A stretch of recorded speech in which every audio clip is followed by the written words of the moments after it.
क्रियाकलाप 3। मूंग या सरसों के कुछ बीजों को एक गमले में बोए। इस दिन को पहले दिन के रूप में नोट कर ले। रोज थोड़ा पानी छिड़कते रहिए जिससे उगने वाले पौधे सूख न जाए। हर 2 दिन में होने वाले परिवर्तनों का लेखा जोखा तैयार कीजिए। हर दिन पौधे की लंबाई ज़रूर ज्ञात कीजिए। कुल 30 दिनों में पौधे की लंबाई कितनी बढ़ी? आपके आंकड़ों को ग्राफ कागज पर x एवं y अक्षों पर दर्शाइए।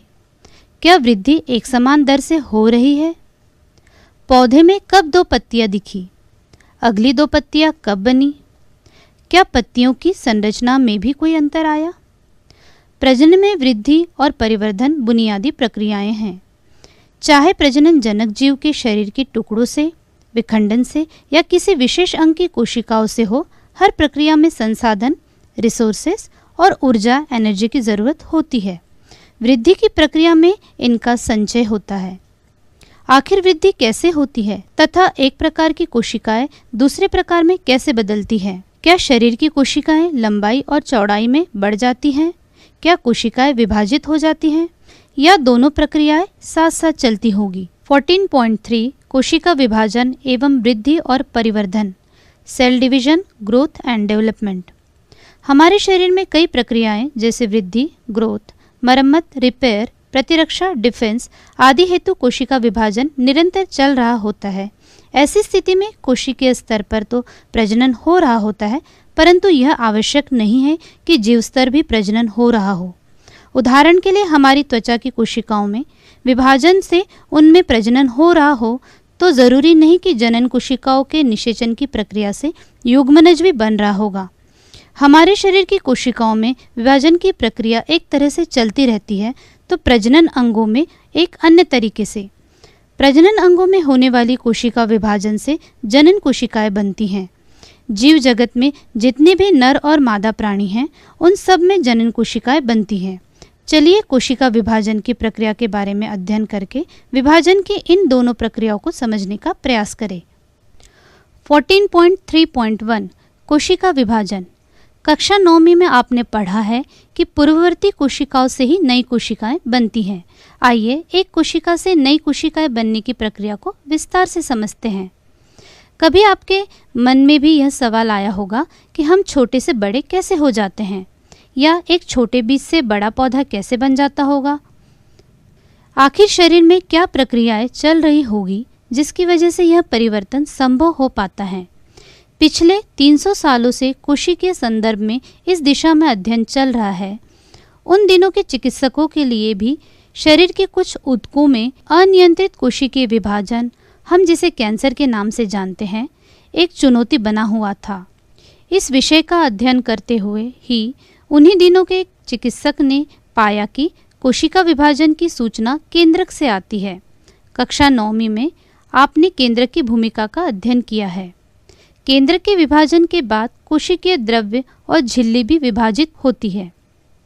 चित्र 7 अ व ब 1850 के दशक में बनाया गया कोशिका विभाजन की विभिन्न अवस्थाओं का चित्र है।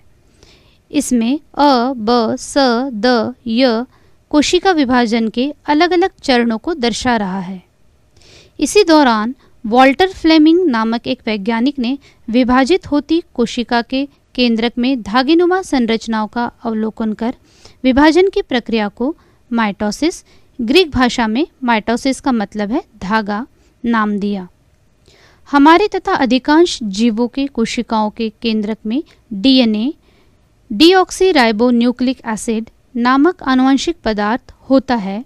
धागे के जैसे डीएनए के टुकड़े प्रोटीनों पर लिपटे हुए होते हैं। इस प्रकार बनी पूरी संरचना को गुणसूत्र कहा जाता है। चित्र 7 में धागेनुमा संरचनाएं गुणसूत्रों को दर्शा रही है। माइटोसिस की प्रक्रिया के परिणाम स्वरूप बनने वाली संतान कोशिकाओं में गुणसूत्रों की संख्या अपनी मात्र कोशिकाओं के बराबर होती है। इसलिए इस विभाजन को समसूत्री विभाजन कहा गया है। उदाहरण के लिए हमारे शरीर की प्रत्येक कोशिका में 46 गुणसूत्र है। समसूत्री विभाजन के बाद बनी कोशिकाओं में भी इतने ही गुणसूत्र होते हैं। हमारे शरीर की ज़्यादातर कोशिकाओं में इसी प्रकार से विभाजन की प्रक्रिया होती रहती है। माँ के गर्भ में पल रहे बच्चे के शरीर की कोशिकाएं भी इसी प्रकार से विभाजित होती है। क्या आप जानते हैं, सन 1940-50 के दशक में कई वैज्ञानिक डीएनए की संरचना संबंधी खोज में जुटे हुए थे। इनमें से मॉरिस विल्किंस और रोजलिंड फ्रैंकलिन डीएनए के चित्र लेने के लिए विशिष्ट तकनीक का उपयोग कर रहे थे। फ्रैंकलिन द्वारा लिए गए चित्र को देखकर सन 1953 में कैम्ब्रिज के वैज्ञानिक फ्रांसिस क्रिक तथा जेम्स वॉटसन ने डीएनए की बनावट का संपूर्ण विवरण जानने में सफलता प्राप्त की। उन्होंने पाया कि डीएनए एक प्रकार की शर्करा, फॉस्फेट और न्यूक्लियर अम्लों के अणुओं से बना एक जटिल पदार्थ है। वॉटसन और क्रिक एवं मॉरिस विल्किंस को इस खोज के लिए नोबेल पुरस्कार दिया गया। उस समय तक रोजेलिंड फ्रैंकलिन की मृत्यु हो चुकी थी। डीएनए नामक रासायनिक पदार्थ द्वारा अधिकांश जीवों के शारीरिक लक्षण नियंत्रित होते हैं। त्वचा का रंग, आँखों का रंग इत्यादि विभिन्न लक्षण इसके उदाहरण हैं। डीएनए की रासायनिक संरचना में फेरबदल होने से उसमें परिवर्तन आता है। संतानों तक परिवर्तित डीएनए के पहुंचने से लक्षणों में विभिन्नताएं आती हैं। आज हम डीएनए में फेरबदल से लेकर उनके टुकड़ों का संश्लेषण कर कई तरह से प्रयोग करने में सक्षम हो गए हैं। इसके लिए हमारे देश से संबंधित कई वैज्ञानिक जैसे हरगोबिंद खुराना, लालजी सिंह, यमुना कृष्णन की महत्वपूर्ण भूमिका है। हरगोबिंद खुराना ने डीएनए के उन हिस्सों की खोज की जिनसे अमीनो अम्ल का संश्लेषण होता है। इस खोज के लिए उन्हें 1968 में नोबेल पुरस्कार दिया गया।